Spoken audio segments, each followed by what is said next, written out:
Okay तो आज का हमारा टॉपिक है बैंकर्स एल्गोरिथम। बैंकर्स एल्गोरिथम की बात करें तो ये एक डेडलॉक अवॉइडेंस एल्गोरिथम है जिसको हमारा ऑपरेटिंग सिस्टम यूज करता है जब भी प्रोसेसेस को रिसोर्सेज एलोकेट किए जाते हैं। जब भी एक प्रोसेस रिक्वेस्ट करता है कि भाई मुझे रिसोर्सेज चाहिए अपनी एग्जीक्यूशन के लिए, तो हमारा जो बैंकर एल्गोरिथम है वो चेक करता है कि अगर मैं इसको रिसोर्सेज एलोकेट कर देता हूं तो क्या ये डेडलॉक क्रिएट करेगा। अगर तो वो डेडलॉक क्रिएट करता है तो उसकी रिक्वेस्ट को रिजेक्ट कर दिया जाता है। अगर नहीं करता तो उसकी रिक्वेस्ट को एक्सेप्ट किया जाता है, यानी उसको रिसोर्सेज एलोकेट कर दिए जाते हैं। ठीक है। अब बैंकर्स एल्गोरिथम के पास हमारे पास पहले से ही कुछ नॉलेज मौजूद होता है, जैसा कि total instance of each resource, यानी कि जितने भी रिसोर्सेज हैं उसके इंस्टेंसेस हैं वो बैंकर्स एल्गोरिथम के पास पहले से ही होते हैं। जैसा कि हमारे पास एक रिसोर्स है, उसके कितने इंस्टेंसेस हैं? 10। इंस्टेंस का मतलब जैसे प्रिंटर एक रिसोर्स है, तो अगर 10 प्रिंटर हैं तो हम कह सकते हैं प्रिंटर के 10 इंस्टेंसेस हैं, यानी 10 प्रिंटर हैं। इसी तरह सीपीयू है, अगर सीपीयू की 4 कोर्स हैं तो हम कह सकते हैं सीपीयू के 4 इंस्टेंसेस हैं। ओके। उसके बाद बी के 5 हैं, सी के 7 है, तो इसे पहले से ही पता होता है। फिर उसके बाद जो भी प्रोसेस आएगा जिसको भी रिसोर्सेज चाहिए वो बैंकर्स एल्गोरिथम को पहले ही बताएगा कि भाई मुझे कितने की रिक्वायरमेंट है। जैसा कि हमारे पास प्रोसेस 1 है, तो प्रोसेस 1 ने बताया है कि मुझे ए के 7 चाहिए और बी रिसोर्स के 2 इंस्टेंस चाहिए, इसी तरह सी के भी 2 चाहिए। ठीक है। नो प्रिम्पशन होता है कि जिस प्रोसेस को रिसोर्स एलोकेट कर दिया गया है तो उससे जबरदस्ती नहीं लिया जाएगा, वो अपनी मर्जी से उसको छोड़ेगा। जब वो अपनी एग्जीक्यूशन कंप्लीट कर देगा तो उसको फ्री कर देगा। ठीक है। तो अब हम एग्जाम्पल की मदद से बैंकर्स एल्गोरिथम की वर्किंग को समझेंगे, जहां पे हमारे पास 3 रिसोर्सेज के इंस्टेंस दिए हुए हैं। ए के हमारे पास 10 है, बी के हमारे पास 5 है और सी के हमारे पास 7 है। और यहाँ पे हमारे पास प्रोसेसेस हैं P1 से लेके P4 तक। और यहाँ पे उन रिसोर्सेज के इंस्टेंसेस हमें एलोकेट किए गए हैं। जैसा कि यहाँ पे ए के हमारे पास 0, यानी एक भी एलोकेट नहीं है प्रोसेस 1 के पास, और बी का एक एलोकेट है और सी का भी एक भी नहीं है। ठीक है। इसी तरह हमारे पास प्रोसेस 2 है, उसके हमारे पास ए के कितने हैं? 2, और बी का 0 है और सी का भी 0। इसी तरह प्रोसेस 3 है, ए के उसके पास 3 है और बी के 0 है और सी के कितने हैं? 2 हैं। इस तरह प्रोसेस 4 2 1 1। ठीक है। अब ये तो है जो उसको एलोकेट हैं, जो उसके पास मौजूद है, लेकिन उसे चाहिए कितने, मैक्सिमम कितने चाहिए? ठीक है। उसको चाहिए प्रोसेस 1 को ए के 7 चाहिए, बी के 5 चाहिए और सी के 3 चाहिए। इसी तरह प्रोसेस 2 है, ए के उसे 3 चाहिए, ये 2 चाहिए और ये भी 2 चाहिए। अब इसी तरह प्रोसेस 3 और प्रोसेस 4 के। अब उसके बाद हमें जो कैलकुलेट करना है वो है रिमेनिंग नीड। रिमेनिंग नीड से क्या मुराद है कि भाई उसके पास जो एलोकेट है वो है, फॉर एग्जांपल इस हम प्रोसेस 1 को देख लेते हैं। अब उसके पास ए के 0 एलोकेट है, उसे चाहिए कितने? 7। अलू उसके पास है कितने? 0, तो उसे मजीद कितने चाहिए? उनको उसको हम बोलते हैं रिमेनिंग नीड। तो उसको कितने चाहिए? 7 ही चाहिए होंगे, क्योंकि उसके पास तो है ही नहीं, तो टोटली जितने मैक्सिमम नीड है वो सारे के सारे चाहिए। इसी तरह अगर हम इसको देखें प्रोसेस 2 को, तो प्रोसेस 2 के पास 2 मौजूद हैं, लेकिन जरूरत कितनी है? 3 की है। तो मतलब उसे कितने और चाहिए? सिर्फ एक चाहिए, क्योंकि 2 तो है ना, नहीं उसे जरूरत 3 की है तो एक और चाहिए तो उसके काम हो जाएगा। तो उसकी रिमेनिंग नीड फिर कितनी हो जाएगी? 1। और इसी तरह प्रोसेस 3 है, उसे चाहिए 9, लेकिन 3 उसके पास हैं, तो उसे मजीद और कितने चाहिए? 6 और चाहिए। ठीक है। इसी तरह प्रोसेस 4 है, और इसी तरह हम बी को देखेंगे। बी को कितना? 5 उसकी जरूरत है, उसके पास है कितने? एक, तो रिमेनिंग नीड कितनी हो गई? 4 हो गई। आप इसके फार्मूले को भी याद कर सकते हैं। मैक्सिमम नीड में से अगर हम माइनस कर दें एलोकेट को तो आपके पास सेम वैल्यू ही आएंगी। ठीक है। मैंने ये फार्मूले की मदद से ही सोल्व किए हुए, तो हम इसको फार्मूले की मदद से देख लेते हैं। ठीक हो गया। तो 5 माइनस 1 कितने हो गए हमारे पास? 4। उसके बाद 2 माइनस 0 2 हो गया, और 0 माइनस 0 हमारे पास 0, और इसी तरह 2 माइनस 1 हमारे पास 1 आ गया। अब इसी तरह सी को देख लेते हैं, तो 3 माइनस 0 3 आ गया। उसके बाद 2 माइनस, सॉरी इन सब को रेज कर देता हूँ। उसके बाद 2 माइनस 0 2 आ गया, और उसके बाद 2 माइनस 2 0 आ गया, उसके बाद 2 माइनस 1 हमारे पास क्या आ गया, 1 आ गया।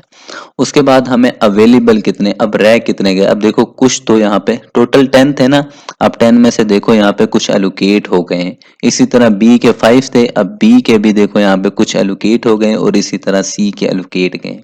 ठीक है, अब हमने क्या करना है, अगर अवेलेबल कैलकुलेट करना है तो टोटल में से एलोकेट को माइनस कर देंगे। ठीक है, पहले हम एलोकेट को अगर कैलकुलेट करें तो यहाँ पर टोटल को हम जमा कर, इनके जितने भी रिसोर्स एलोकेट हैं उनको जमा कर लेंगे। तो ये कितने हैं, 2 3 और 2 कितने हो गए हमारे पास, 7 हो गए। इसी तरह बी को कैलकुलेट कर लेंगे, ये 2 हो गया। उसी तरह सी को कैलकुलेट करेंगे, 2 और 1 3 हो गया हमारे पास। ठीक है, तो अब टोटल में से अगर हम माइनस कर दें एलोकेट को तो हमारे पास क्या आ जाएंगे, अवेलेबल रिसोर्सेज आ जाएंगे। तो टोटल हमारे पास ए के कितने हैं, 10 और एलोकेट कितने हैं, 7। तो 10 में से अगर 7 को हम माइनस कर दें तो हमारे पास क्या आंसर आएगा, वो हमारे पास आ जाएगा 3। ठीक है, उसके बाद प्रोसेस बी को रिसोर्स बी को देखें तो टोटल हमारे पास 5 है, एलोकेट कितने हैं, 2। तो 5 में से अगर 2 को माइनस कर दें तो हमारे पास ये भी कितने आ गए, 3 आ गए। अब सी को देखें तो टोटल हमारे पास 7 है, अवेलेबल उस एलोकेटेड कितने हैं, 3। तो 7 में से 3 निकालेंगे तो हमारे पास क्या आ गया, 4 आ गया। तो ये जो हमारे पास रिसोर्सेज हैं ये इस वक्त अवेलेबल हैं, बाकी जो हैं वो एलोकेटेड हैं। ठीक है, तो अब हम समझते हैं कि भाई किस तरह से इसने वर्किंग करनी है हमारे बैंकर एल्गोरिथम ने। अब जो हमें कैलकुलेट करना था वो हमने कर लिया। ठीक है, तो किस तरह से, सबसे पहले क्या करेगा बैंकर्स एल्गोरिथम, फाइंड करेगा प्रोसेस को जिसकी नीड कम है अवेलेबल से, उस प्रोसेस को फाइंड करेगा। ये है ना अवेलेबल और ये है नीड, तो जिसकी नीड कम होगी अवेलेबल से उसको रिसोर्सेज एलोकेट किए जाएंगे। अब ये चारों के चारों प्रोसेसेस एग्जीक्यूशन के लिए आए हुए हैं, तो सबसे पहले किसको फाइंड करेगा एग्जीक्यूशन के लिए, जिसकी नीड कम होगी अवेलेबल रिसोर्सेज से। तो जहां पे फाइंड करना तलाश करेगा वो सबसे पहले देखेगा प्रोसेस 1 को, क्या प्रोसेस 1 की नीड कम है। तो देखा जाए तो यहाँ पे उसको कितने चाहिए, 7 ए के चाहिए, 4 बी के चाहिए और 3 सी के चाहिए। लेकिन हमारे पास तो 7 है नहीं, ए के हमारे पास कितने हैं, 3 है। इसको बी के 4 चाहिए, लेकिन यहाँ पे भी क्या है, 3 है। सिर्फ एक ही है जहाँ पे हमें वो नीड को पूरी कर रहा है। यहाँ पे जो नीड है वो तीनों की सेटिस्फाई होनी चाहिए, तभी वो एग्जीक्यूशन कर पाएगा। ठीक है, अब यहाँ पे नीड पूरी नहीं हो रही, इसका मतलब है कि ये सेफ स्टेट नहीं है, यहाँ पे डेडलॉक क्रिएट हो सकता है। तो इस वजह से इसको जो हमारा बैंकर एल्गोरिथम है वो एग्जीक्यूट नहीं करेगा, वो क्या करेगा, नेक्स्ट के पास मूव कर जाएगा। तो वो क्या कर गया, प्रोसेस 2 के पास चला गया। अब प्रोसेस 2 की भी उसने सेम चीजें देखी, तो रिमेनिंग नीड क्या है उसकी, 1 है और बी की 2 है और सी की कितने हैं भी हैं, वो भी 2 है। तो अवेलेबल कितने हैं, देखो 3 3 4, यानी कि उसकी जो नीड है वो कम है अवेलेबल से, यानी अवेलेबल हमारे पास ज्यादा है। देखो नीड कितनी है, 1 2 2, अवेलेबल कितने हैं, 3 3 4। तो इसका मतलब कि ये सेफ स्टेट है, इस प्रोसेस को एग्जीक्यूट किया जा सकता है, इस प्रोसेस को रिसोर्स एलोकेट कर दिए जाएंगे। अगर कर दिए जाएं तो ये कोई भी प्रॉब्लम नहीं करेगा, डेडलॉक क्रिएट नहीं होगा। तो इसको क्या करेगा, रिसोर्स एलोकेट कर देगा, फिर क्या करेगा, अवेलेबल की वैल्यू को अपडेट कर देगा। तो अवेलेबल की वैल्यू में किसको ऐड करेगा, जो एलोकेशन ऑफ प्रोसेस 2 है। तो अवेलेबल हमारे पास क्या था, 3 3 2 और एलोकेशन ऑफ 2 का देखो हमारे पास क्या है, 2 0 0 है। तो उसमें क्या करेंगे, देखो 3 3 4, उसमें ऐड क्या कर दिया, 2 0 0।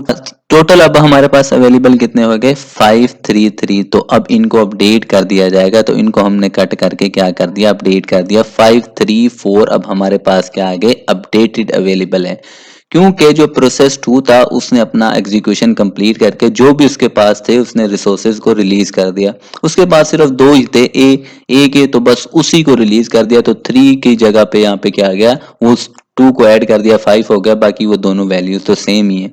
ठीक है, उसके बाद ये क्या हो गया, फिनिश हो गया, यानी कि इस प्रोसेस ने अपनी एग्जीक्यूशन कंप्लीट कर ली और इसको सीक्वेंस के अंदर डाल दिया। सीक्वेंस का मैंने बताया हुआ था लास्ट क्लास में कि भाई एक सेफ सीक्वेंस होता है जिसमें डेडलॉक क्रिएट नहीं होता। तो ये हमारा वो सेफ सीक्वेंस है जिसमें डेडलॉक क्रिएट नहीं होगा। तो सबसे पहले किसने फिनिश किया, प्रोसेस 2 ने। ठीक है, उसके बाद हम क्या करेंगे, वो मूव करेगा प्रोसेस 2, मैं अरेज कर देता हूं सारा। उसके बाद वो मूव किया प्रोसेस 3 के पास। प्रोसेस 3 की चेक करेगा क्या उसकी नीड कम है अवेलेबल से। हमारे पास अवेलेबल क्या है 534, लेकिन नीड क्या है 6। देखो अवेलेबल 5 है, नीड क्या है 6। मतलब कि इस प्रोसेस को भी हम रिसोर्स अलोकेट नहीं कर सकते क्योंकि इसकी नीड ज्यादा है, हमारे पास रिसोर्सेज कम हैं। इस वजह से अगर हम अलोकेट कर देते हैं 5 तो ये 5 को लेके बैठ जाएगा और एक का वेट करता रहेगा, जिसकी वजह से डेडलॉक के चांसेस हैं। ठीक है, तो फिर यह क्या करेगा, नेक्स्ट मूव करेगा। तो वो आ गया प्रोसेस 4 के पास। अब प्रोसेस 4 के पास जैसे ही आया तो उसने देखा क्या जो अवेलेबल हैं वो नीड से ज्यादा हैं। तो देखो यहाँ पे नीड क्या है 011, अवेलेबल क्या है 534। देखो नीड क्या है 122, अवेलेबल क्या है 534। तो हम क्या करेंगे, इसको एग्जीक्यूट करवाएंगे, यानी हमारा बैंकर एल्गोरिथम इसको एग्जीक्यूट करेगा। एग्जीक्यूट करने के बाद अवेलेबल की वैल्यू को अपडेट करेगा। अवेलेबल में किस वैल्यू को ऐड करेगा, एलोकेशन ऑफ प्रोसेस 4। तो प्रोसेस 4 के क्या है 211। ठीक है, तो इनको अवेलेबल के अंदर ऐड कर देगा तो हमारे पास आ जाएगा 745। ठीक है, उसके बाद ये प्रोसेस क्या हो जाएगा, फिनिश। तो इसको अपडेट कर देते हैं हम, 745 आ गया, प्रोसेस 4 फिनिश हो गया यानी ट्रू हो गई। और इसको हम क्या कर देंगे, सीक्वेंस के अंदर अपडेट कर देंगे कि भाई ये सीक्वेंस बनना है, पहले प्रोसेस 2 फिर प्रोसेस 4 को एग्जीक्यूट किया गया है। ठीक है, उसके बाद हम नेक्स्ट मूव करेंगे। नेक्स्ट हम दोबारा से प्रोसेस 1 को चेक करेंगे कि क्या प्रोसेस 1 की जो नीड है वो अवेलेबल रिसोर्सेज से कम है। तो वो देख लेते हैं। तो अब प्रोसेस 1 की नीड है वो है 743। ठीक है, और अवेलेबल कितने हैं 745, यानी कि नीड क्या है हमारी अवेलेबल से कम है 743, और अवेलेबल कितने हैं 745। तो हम इसको यानी कि सेफ स्टेट है, इसको एग्जीक्यूट कर सकते हैं। तो एग्जीक्यूट होने के बाद इसकी वैल्यू को अपडेट करेंगे, क्योंकि जब एग्जीक्यूट होती है तो वो जो प्रोसेस है वो रिसोर्सेज को फ्री कर देता है, तो इस वजह से अवेलेबल क्या हो जाता है, बढ़ जाते हैं। तो अवेलेबल में एलोकेशन ऑफ प्रोसेस 1 की वैल्यू को अपडेट करेंगे। तो ये हमारे पास अवेलेबल की थी 745, और ये हमारे पास किसकी थी, प्रोसेस 1 की एलोकेटेड की 010। और जब इसको अपडेट किया तो 755 हो गया। उसके बाद इसको अपडेट कर देते हैं तो ये क्या हो जाएगा हमारे पास 755। उसके बाद ये प्रोसेस भी फिनिश हो गया, इसको भी हम सीक्वेंस के अंदर ऐड कर देंगे। तो प्रोसेस 2 सबसे पहले, फिर 4, और उसके बाद हमने क्या किया, प्रोसेस 1 को एग्जीक्यूट किया। उसके बाद मूव करेंगे प्रोसेस 3 पे। तो प्रोसेस 3 को देखेंगे क्या उसकी नीड कम है अवेलेबल से। हाँ जी बिल्कुल, उसकी नीड क्या है 600, अवेलेबल कितने हैं 755। तो मतलब इसको एग्जीक्यूट कर सकते हैं, तो इसको एग्जीक्यूट किया जाएगा। उसके बाद अवेलेबल की वैल्यू को अपडेट किया जाएगा। तो अवेलेबल में अलोकेशन ऑफ प्रोसेस 3 की वैल्यू को ऐड किया जाएगा। तो 755 थी, उसमें ऐड कर दिया 302, तो हमारे पास आ गए 1057। ठीक है, तो यहाँ पर इस वैल्यू को अपडेट, पहले थी 755, ये ऑलरेडी अपडेट हो गया, शायद एनिमेशंस में कुछ प्रॉब्लम आ गई। तो इसको काट के हमने क्या कर दिया 1057, यानी वैल्यू को अपडेट कर दिया है। ठीक है, ये थोड़ा सा पहले हो गया लेकिन होना यही था। तो 1057 हमारे पास क्या आ गया, टोटल रिसोर्सेज। देखो यही तो हमारे पास पहले अवेलेबल थे, ये 10 थे, ये 5 थे और ये 7 थे। तो सारे प्रोसेस ने अपनी एग्जीक्यूशन कंप्लीट की।